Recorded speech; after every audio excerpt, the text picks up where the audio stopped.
Hi, everyone, and welcome to the sixth episode of Heal from the Hurt. I am your host, Tammy Simmons. And in this episode, we will talk about leaving their family alone.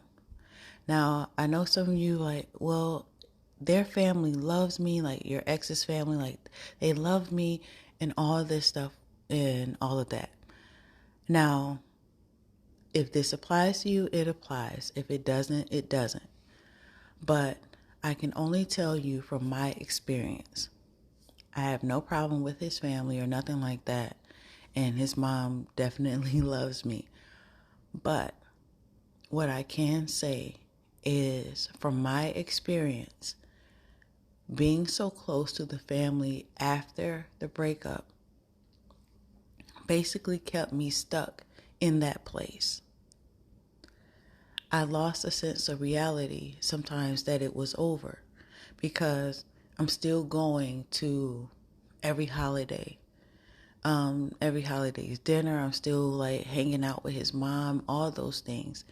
And then it was hard for me to realize or distance the point that, hey, we don't go together. And then you think about it every time they come around, and which we talked about in the previous episode about the memories and the reminders. They're always there because that's all I saw and that's all that I knew. I never stepped outside of the relationship past us breaking up for the most part. It was like, hey, we broke up. And then it was usually sometimes around like holidays or something like that. So, I don't really have family where I stay. So for the most part, I was always with them because we have history. Like I said, we were going together. We were a couple for off and on for 15 years. So they were all that I knew.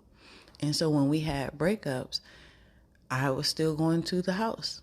I was still going over there for, Christmas, Thanksgiving. I was always there. And even if we weren't together, it was just, I was always there.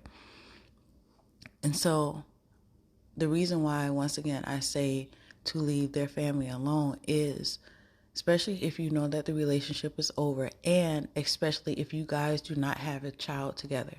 Me and him at that time, we did not have my daughter, so we did not have a kid together, and I was still coming around for those things. So like I said, we had history, we were cool, all those things. But I never moved on after our breakups. He did.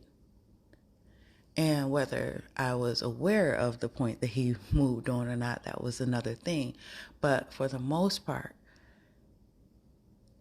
it clouded my judgment because I was always there. And so the encouragement that I want to give to you guys, once your relationship is over and you know that it's over, please try to distance yourself from the family at a safe place or a safe space or whatever, because your healing and your mental health is the most important. And eventually you're going to want to move on, but you can't move on if you're always seeing your past. Okay, so I hope that gives you some sort of encouragement through your process. And as always, I am here to help you heal through this process. You got this. You're actively healing. Be patient with yourself. It's going to be okay. You are going to get through this, and I'll be here to help you along the way. So until next time, love you guys. Bye.